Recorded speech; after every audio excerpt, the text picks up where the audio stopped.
Welcome to Thrive, Transformative Strategies for the New Year, the CLA virtual conference poised to redefine your approach to success.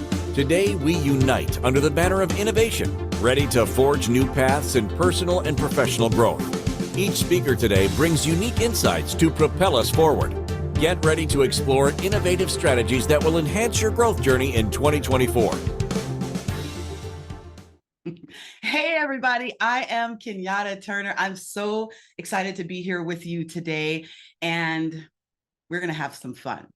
I can tell you right now, you should probably grab a pen and a piece of paper so that you can follow along, because we've got a little bit of work to do here as we talk about tapping into your motivation using your behavioral superpowers. And if you've never heard of what behavioral superpowers are, you're definitely going to get a pen and write some things down, because as we go through this, it's not just about me sharing something with you. I want you to be thinking about what I'm saying and writing down a few things that you're going to be subjectively selecting in this moment when it comes to motivation. So I'm going to hop right in and start with, what is motivation? Now, if you look it up in the dictionary, it will tell you that motivation as a noun is the reasons one has for acting or behaving in a particular way.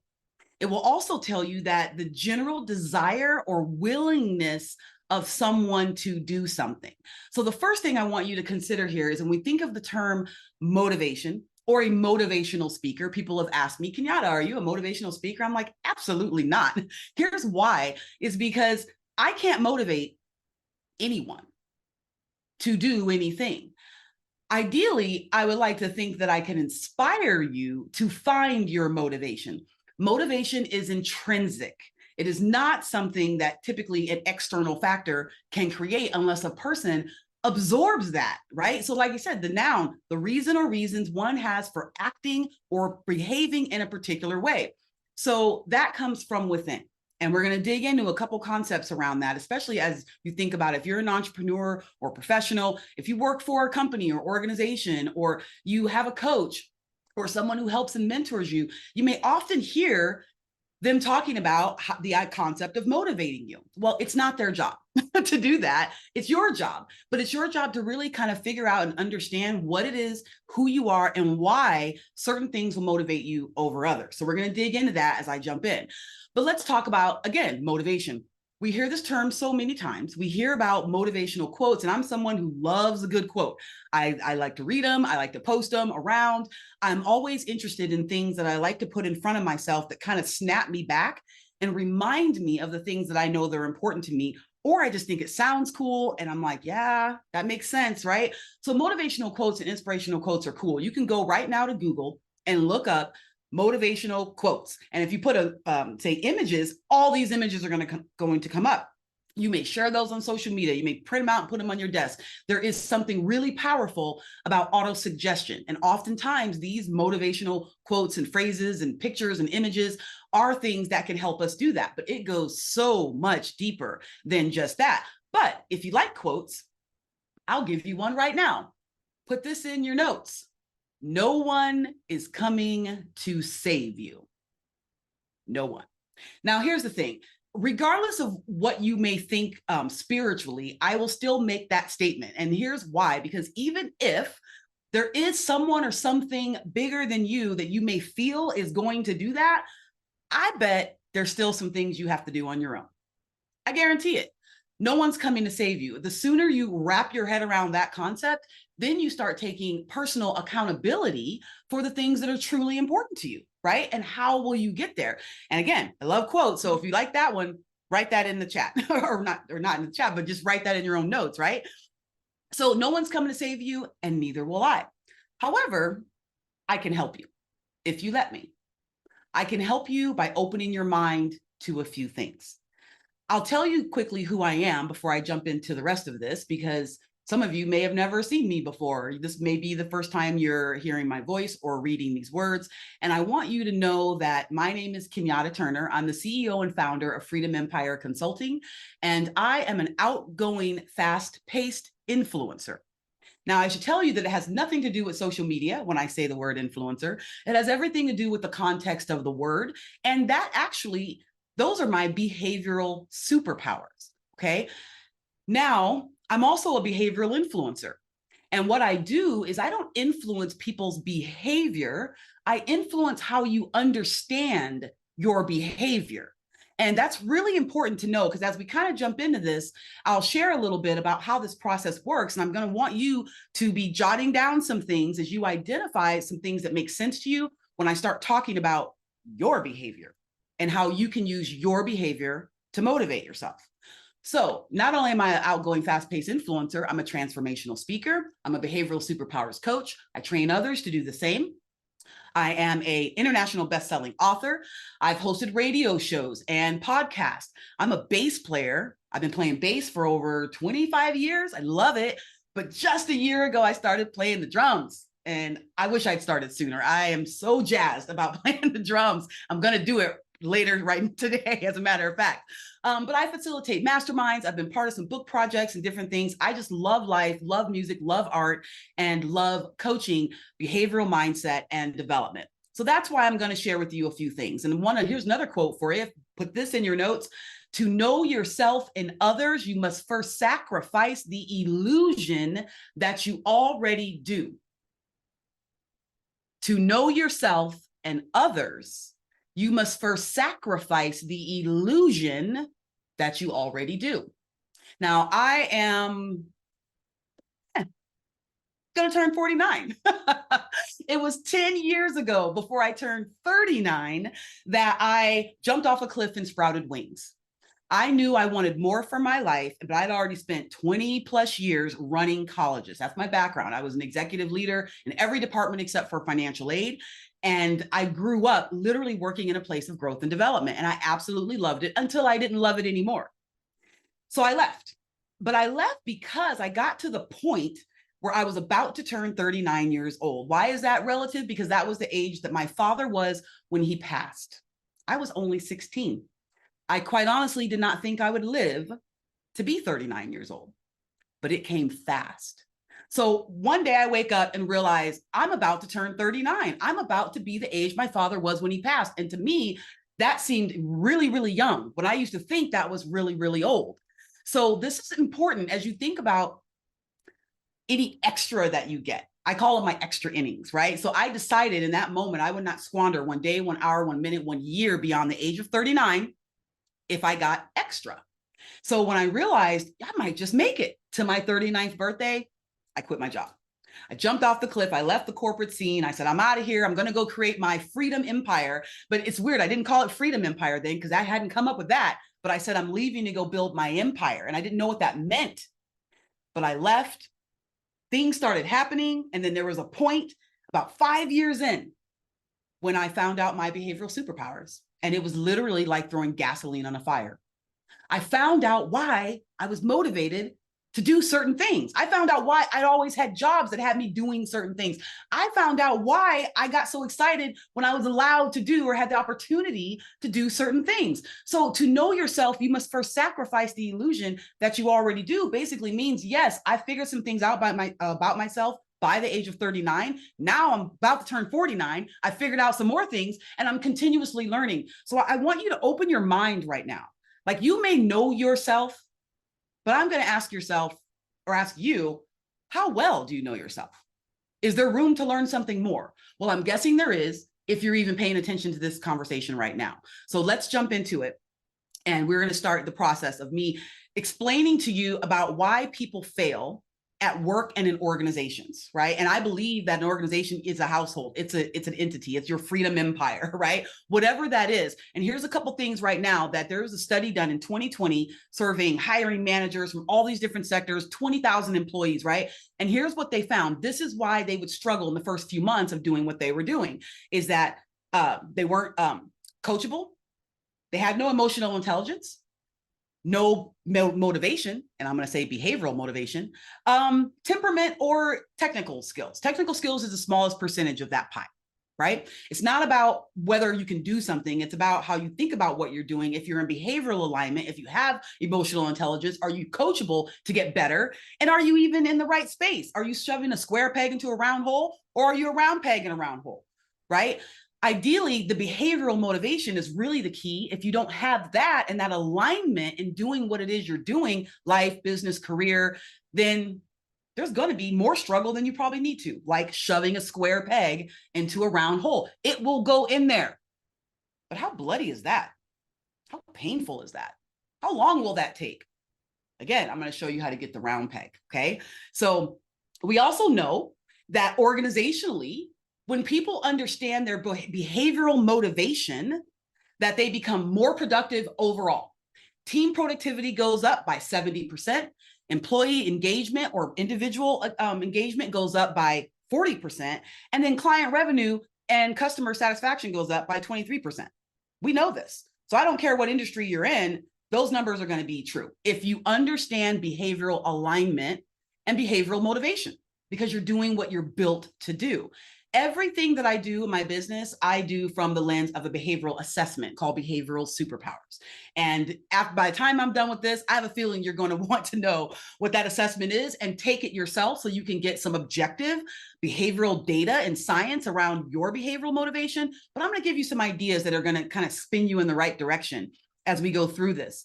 Now, I have a framework called Behave, BEHAVE. And if you're writing this down, I'll tell you the B stands for behavior matters. It's my hashtag, behavior matters. The E stands for emotional intelligence. The H is holistic healing.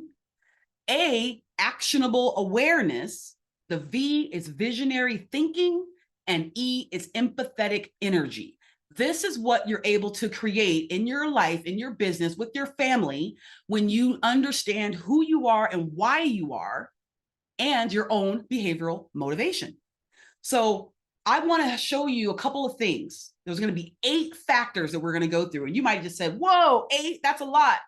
Everyone else has been giving me 3. I don't care what everybody else has been giving you. There's 8 factors, and here's what you need. So get ready to write them down so that you can become behaviorally and unapologetically you. That's what I want for you as we go through this. So start thinking right now. Who am I? Why am I? What are my unique gifts, skills, talents, and abilities? You may already know that, but again, remember the quote that I mentioned earlier: to know yourself and others, you must first sacrifice the illusion that you already do. But these are timeless questions that people always ask. Who am I? Why am I? What am I good at? What is my purpose? Well, I can tell you that. So if you are ready to embrace behavioral awareness at a very deep level that's going to motivate you through the core of your being, then strap in, because it's time to look at the 8 behavioral factors. So if you have a pen and paper handy, get ready. I'm going to give you the 8 factors. I'm going to give you one at a time. I'm going to tell you the name of it, and then I'm going to give you 2 words that I want you to write down next to the name, and I want you to then to circle which of the words you think best fits you. Okay, I'm going to give you the word of the factor and then 2 words that match it, and you're going to choose which of those 2 words most suits you. The first factor, number 1, the command factor. This indicates a person's desire to control the agenda, willingness to assert, and need to make decisions. Number 1, the command factor. The 2 words you're going to write down are cooperative and take charge. Cooperative and take charge. Which one are you? Just circle it. Don't even think, just write it down and circle it. Are you cooperative or you take charge? Factor number 2. This is about motivation, right? This is what you're motivated to do and be. Okay. Factor number 2, the people factor. This indicates a person's openness in expression, transparency, and ease relating to strangers. The people factor. The 2 sides of that coin are reserved and outgoing. Which one are you? Write down the people factor, write down reserved and outgoing, circle which one you think that you are right off the top of your head. You already know the answer to that, okay? Next, the patience factor. This indicates a person's natural pace, desire for stability, and need for harmony, okay? 2 sides of the coin, fast-paced or patient. Which one? Are you fast-paced or patient? The factor is called the patience factor. That's number 3, okay? Number 4, we're blowing right through them. Okay, my time to play. The structure factor, okay? The structure factor. The structure factor indicates a person's need for structure, concern for details, and desire to prepare. Okay? Need for details, desire to prepare. The two sides of that coin are spontaneous and planned. Which are you? Spontaneous or planned? Now, if you're picking up on what I'm putting down right now, you understand what I mean when I say behavioral motivation. Because based on the ones that you're circling, you're motivated to do and be that. It's wired deep within you. I'm the spontaneous one. I'm not motivated to be structured. I don't want it. I know I need it, but I don't like it. I want to be free, right? To do what I want, when I want, how I want, come home. I don't want the structure, but I know and understand it's necessary. So I am motivated to be in situations that allow me to be free and spontaneous and instinctive and do all the things that I'm built to do at my core. So if I'm in a position or doing a job or something that requires all this structure, I'm dying on the vine. Now, here's the thing. I can do it, whatever the thing is. You know why? Because I'm smart, brilliant, as a matter of fact. I can do it because I can learn. But my hardwired behavior is that I don't want to do it. That doesn't mean I can't flex into being more structured. That's why I read books like The 12-Week Year and I practice a 12. I've been living by a 12-week year since April 2018. I don't even know what I would have done if someone had introduced me to that, especially being an entrepreneur. I needed that structure. I was an employee for 25 plus years or whatever, right? So anyway, you know where I'm going with that. Behavioral motivation. So structure factor is spontaneous or planned. Which one are you? Okay, that you feel makes sense. All right, keep going. Number 5, the trust factor. Trust factor indicates a person's natural or ability to naturally trust others. Naturally is the key word there. Two sides of the coin, skeptical and trusting. Okay, skeptical and trusting on the trust factor. Which one are you? Go ahead and circle it. Next, we've got the pioneer factor.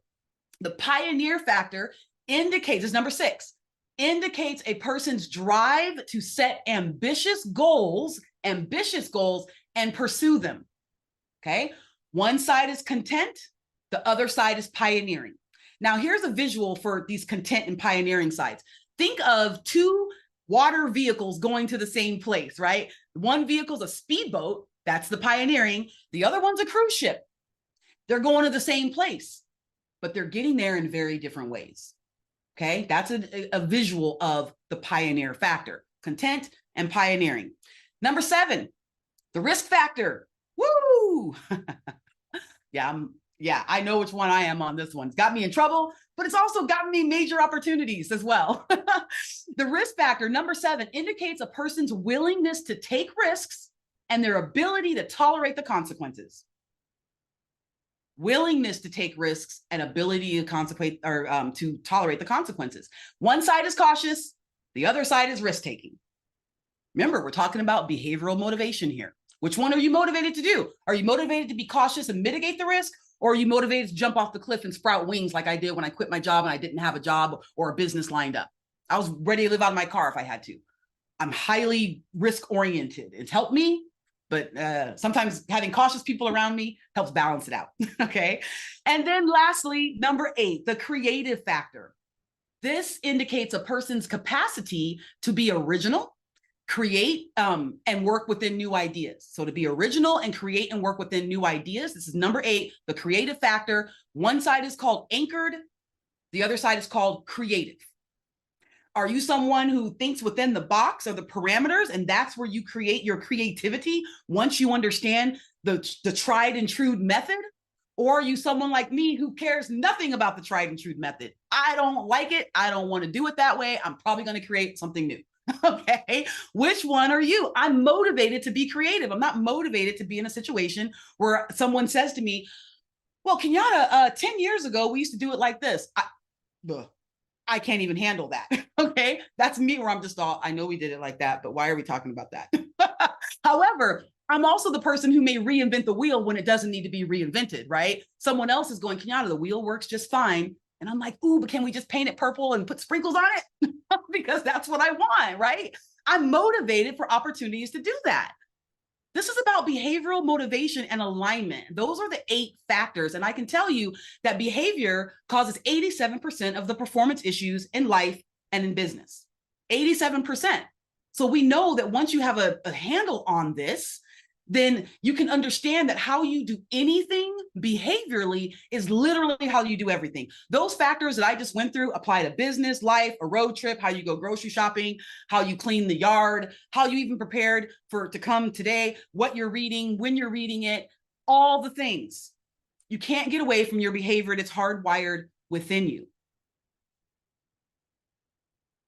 You might as well embrace it because it's already there. What I do is I help people understand that. I help them take our behavioral assessment. It's called the Behavioral SuperPowers exercise. It's 46 questions. It's 10 minutes long, and it gives you a lifetime of results. If you're familiar with Myers-Briggs, Kolbe, Enneagram, and all the things, all of these psychometric assessments are fantastic. They measure different things, though. Many of them measure learned behavior, which is great, which is why they tell you to take it every couple years or so. But if you take my Behavioral SuperPowers exercise, you will take it one time in your life if you're over the age of 18. And I say that because we give it to 13-year-olds and up. But when they're 18, they take it one more time and that's it. Because we're not measuring what you've learned. We're measuring who you are. There is a difference. And who you are doesn't just change overnight. It rarely changes at all. It doesn't mean you can't flex the needle, though, but you need to understand your baseline for personal growth and development. Think about this. Everyone talks about personal development. Read books. Yeah, but what book? How do you even know if you don't know what you need to develop? It has to be with self-awareness and understanding. So taking our behavioral exercise and going through the process of discovering your behavioral superpowers, having an uncovering session to understand what the data means, and then eventually unleashing that behavioral superpower, that takes time. That does not happen overnight, but that is what I do. So I help people with that process, and I do it in every area of my business. I don't use my behavioral assessment as an ancillary tool. It is the foundation of everything I do.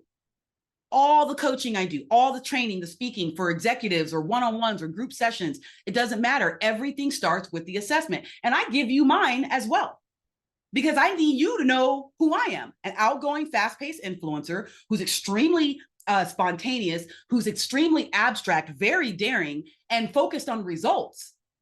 But I'm also a person who's extremely logical. I favor logic over feelings. Doesn't mean I don't have feelings. That means I'm going to always be sitting there going, how can we solve this problem so that we don't have to deal with it again? Right? And that may not always be the best approach, but I understand myself. I honor myself. And because of that, I have a deep understanding for others. I know how to manage the differences and celebrate the differences of other people because I study this and I pay attention to it. But I also know that if you don't know who you are at your core, your challenge begins there. Without that clarity, you may be spinning your wheels in ways you don't even think you need to. I think about the word ikigai, the reason for means, a Japanese concept where it's do what you love, what the world needs, what you can get paid for, and what you're good at. Learning my behavioral superpowers helped me find my ikigai. I know what I'm built to do. I can't even avoid it. It's built within me. So go to my website if you want to find some more information. It's freedomempireconsulting.com. My name is Kenyatta Turner. I'm the CEO and founder of Freedom Empire Consulting. And go to www.freedomempireconsulting.com. Make sure you go to my website. If you want to take the behavioral exercise, you want to know more. My behavioral superpower is an influencer. I use my behavioral superpowers to help you unleash yours. I'm excited about this. I'm excited that you got a little more insight into your behavioral motivation. Remember, of those 8 factors, you could be on one side or the other or somewhere in between. But why don't you take the exercise and find out exactly where you are? And thank you for engaging with this session of Thrive. As we continue with our next speaker, remember the insights and strategies shared are steps towards your transformative journey this year. Stay connected for more empowering talks. The Connected Leaders Academy is committed to your ongoing journey of growth and excellence. Remember, this journey is just beginning. Let's keep the momentum going. Join our community at www.connectedleadersacademy.com.